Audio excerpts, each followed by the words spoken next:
Hey friends, welcome back to the channel. Hope you all are doing well. It's been a while, but I'm back with a really good video. If you're watching this video, you probably just purchased a Doryoku valve cover. If not, I'm sure you're gonna want one by the end of this video. This video is gonna highlight all the features of a Doryoku valve cover and show you how to properly install the baffle back into the valve cover and then installing the valve cover back onto the engine. Let's get down to the nitty-gritty and find out why this valve cover is in such high demand. All Doryoku valve covers are powder coated, which isn't anything new. It's been around forever. In terms of durability, resistant to chips, cracks, and stains, it's much better than the paint that we find on a lot of our OEM valve covers. And as we all know, with usage and time, these valve covers don't age very well at all. So one of the main features of the valve cover is the serviceable baffle. Now some of you might be asking, what's a baffle and why do we need to even remove it? The baffle is this thin sheet of steel that's riveted into the valve cover and provides an extra layer of protection for the breather vent port. What it's protecting this breather port from is the oil that's being slung around by the valve train inside the cylinder head. Without the baffle there blocking this port, oil is just going to get into the intake and you're going to end up having a lot of blue smoke coming out of the exhaust. Okay, so now what's the reason for removing the baffle?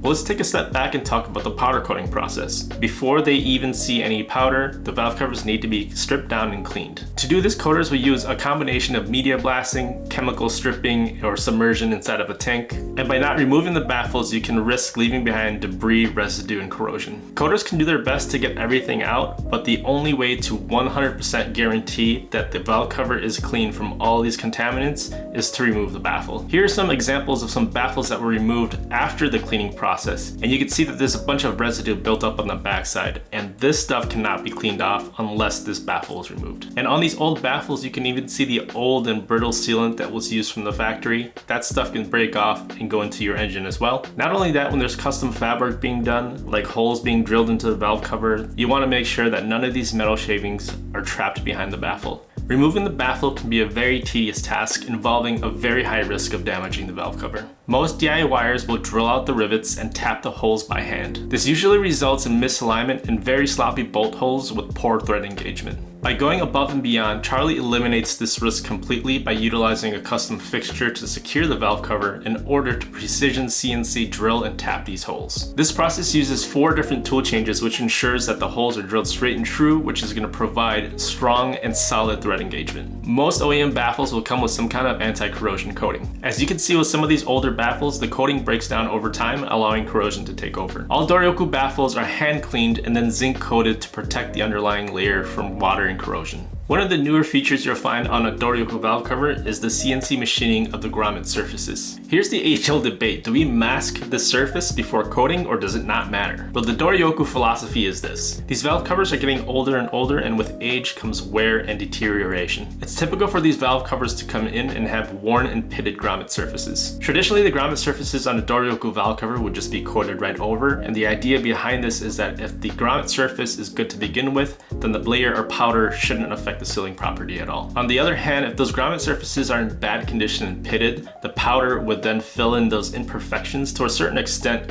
creating a better seal than it was before. Charlie took it one step further and decided that he would just machine the surfaces to guarantee a good seal. With custom fixtures and tooling, in addition to 3D scanning the valve covers, he was able to come up with the perfect program for the CNC process. Most coaters will try to mask those grommet surfaces by meticulously placing tape on them, but they always end up looking a little bit sloppy. Not only that, if the grommet surface is really bad and pitted, you're doing nothing to improve the sealing. With the CNC process, you get a perfectly smooth surface that's cut perfectly round. Lastly, this allows Charlie to finish the valve covers faster without having to spend hours and hours in the arts and crafts time to mask the grommet surfaces. Now that we know everything about the valve cover, let's go into the prepping of the valve cover and the baffle install. As with any new product you buy, go ahead and inspect the valve cover for any damage or imperfections. If you've been messing with cars long enough, you know that just because the part is new doesn't mean that it's perfect and good to go. Contrary to popular belief, Charlie is human and he is prone to making mistakes as well. So if you have any issues with your valve cover, reach out to him and I'm positive that he's going to take care of you.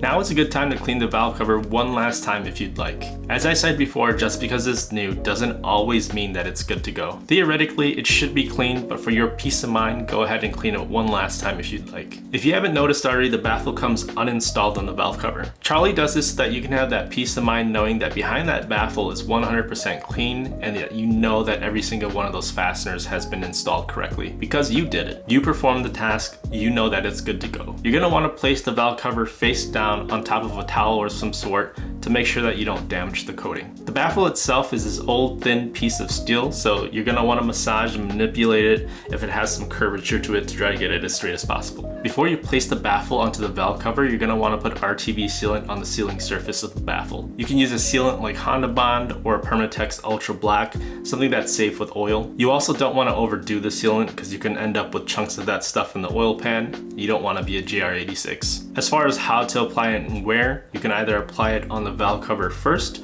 or you can apply it on the baffle and then put the baffle onto the valve cover. Just a nice thin layer is all you need. Your valve cover is going to come with brand new stainless steel Torx head fasteners. This type of fastener provides a lower profile head so you don't have any clearance issues, and the Torx style allows for a higher torque application more than a flat head or a Phillips type screw head. Right now would be a good time to take one of those small screws and just go ahead and thread it into one of those holes and get an idea of what that thread engagement feels like. You can feel how good that thread engagement is with that fastener. It barely moves when it's threaded in. Once you have that RTV sealant on the baffle and you have it placed on the valve cover, go ahead and start putting some thread locker on your fasteners. You can use a red or a blue thread locker. I recommend to use a blue. Red is more of a permanent install. This is a serviceable baffle, so you want to be able to remove it. Especially with these fasteners being so small, you don't want to damage them trying to take them out. So for me, blue is going to do just fine. You're going to start these fasteners by hand or hand tool only.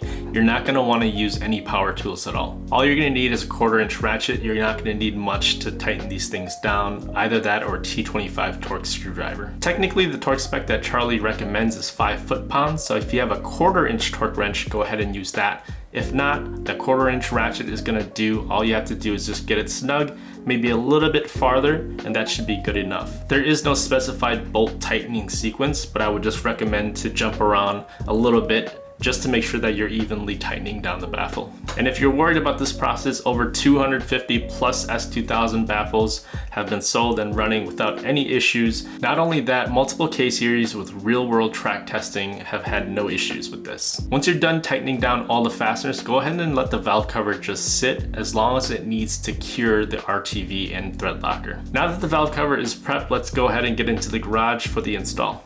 Alright, today's mock engine, we've got a JDM K24A. Now, just as a heads up, I'm not fully installing this thing 100% all the way with gasket sealant and everything. I will be putting the valve cover gasket on, but I won't be putting the spark plug tube seals on it. I will show you the orientation.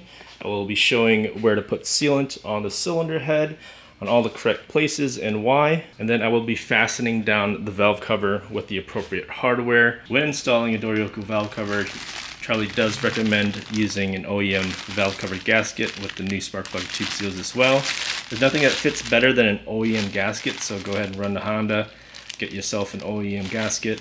Now when you go to install the valve cover, you need to apply RTV or Honda Bond on a couple areas on the engine first before you even put the valve cover on. So 4 areas that you need to put sealant on is right here where you see the cam tower cap, where all the cam sensors are on this side of the engine, so technically be considered the back of the engine. You see these 2 corners on each side, one right here and one on that corner there.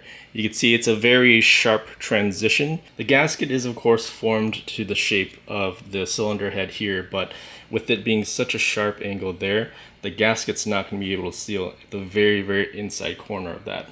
And you can see even a little bit of old sealant was left behind right there, and little remnants of sealant is right there as well. So you just apply a dab of sealant in each one of those corners, and that will allow the valve cover gasket to fully seat and seal. And when we go to the other side of the engine, there are no corners such like the one on the other side of the engine, but on the front there is a timing chain cover. On the top side here is a machine surface. Of course, the top of the cylinder head is also a machine surface, but they weren't machined together. So when the timing cover is bolted on, there's going to be an edge here in which my fingernail actually catches. So right on this mating surface here, where the timing cover meets the cylinder head, you want to put a little bit of a dab of sealant right there.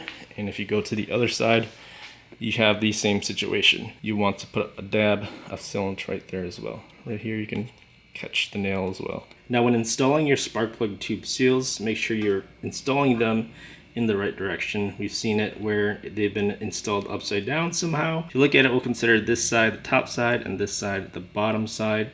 You can see that there is like a convex ring on the top side. And if you look at the bottom, it's open, similar to just like any other oil seal really.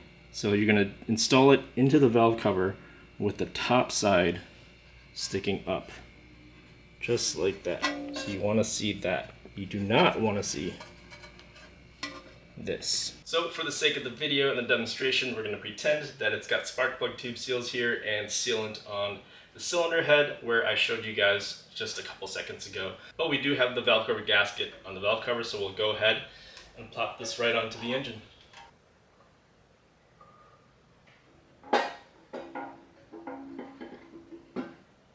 Now, as you set the valve cover onto the engine, you're going to notice that there's going to be something fighting against you. And what that resistance is the spark plug tube seals going around the spark plug tubes. You might have noticed when you initially took the valve cover off, there was some resistance when you're trying to pull it off. Well, that was the spark plug tube seals fighting against you because they gripped around the spark plug tubes. But as you can see, this valve cover slid right on because they're not installed right now. And then from here, you're going to put your grommets onto the freshly machined grommet surfaces. Once you get the grommets on, you go ahead and grab the 6 nuts for the valve cover and start fastening that cover down.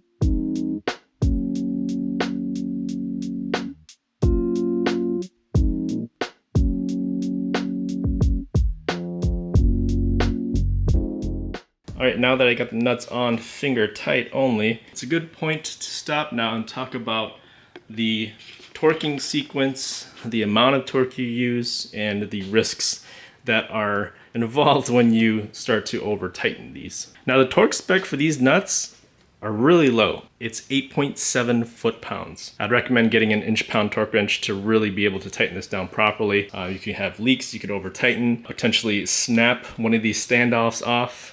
That's been done several times. And Charlie has even reported that some people have actually cracked their valve cover. I don't know how they got to that point where they cracked the valve cover. Whatever it is, follow the OEM Honda recommendation of the torque sequence and torque spec. And here's the torque sequence. It's gonna be 1, 2, 3, 4, 5, and 6.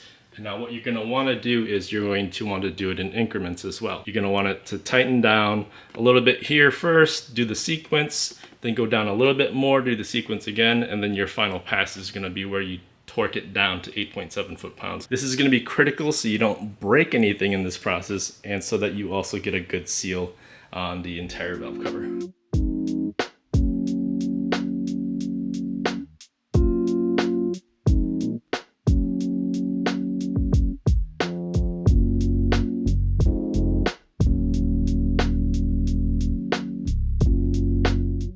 All right, valve cover is pretty much torqued down. This thing is good to go. Looks pretty darn good. There is a special note here for those of you guys who are running high lift camshafts. You're gonna have to be cautious of one of the rivets, or fasteners in this case, on the baffle because it resides in the sweeping radius of cylinder 1's intake cam VTEC lobe. That's going to be the one closest to the cam gears, and I'm going to note this specific rivet or fastener in this case on the valve cover right here. A camshaft with high enough lift will actually come into contact with this rivet regardless if you have a Doryoku valve cover or not. The factory rivet will actually touch this camshaft lobe. Fortunately, Charlie was gracious enough to cut apart a valve cover so that we could see how close this camshaft lobe gets to the rivet. In the examples I'm about to show you guys is an OEM camshaft versus a Drag Cartel 4.5 camshaft. You can see with the OEM camshaft, there's decent clearance between the camshaft lobe and the fastener, but with the Drag Cartel 4.5, which has a 14.8 millimeter lift, you can see how much closer it is to that fastener. So if you have anything above that, I would be very cautious of this fastener and proceed with the directions I'm about to give you. If you have a high lift cam and you want to be sure that you have clearance, what you're going to want to do is install the baffle as you would normally, except for one thing. The fastener in question, we won't put any thread locker on it at all. What we're going to do is we're going to tighten that one fastener down along with the rest of the fasteners that have thread locker on there. Allow the valve cover to sit so that the sealant can cure. Once the sealant has cured, you're going to go ahead and just remove that one problem fastener. The other bolts within that vicinity and the sealant itself is going to hold the baffle down just fine, and you're no longer going to have to worry about that cam lobe hitting the fastener. That's pretty much gonna do it for this video. So if you liked it, go ahead and give it a thumbs up. Go ahead and share the video because people need to see how good of a valve cover this is. And if you want to stay up to date with my progress as a driver or my car, or see videos like this, go ahead and subscribe to the channel. Until next time, stay safe, stay smooth. We'll see you in the next video.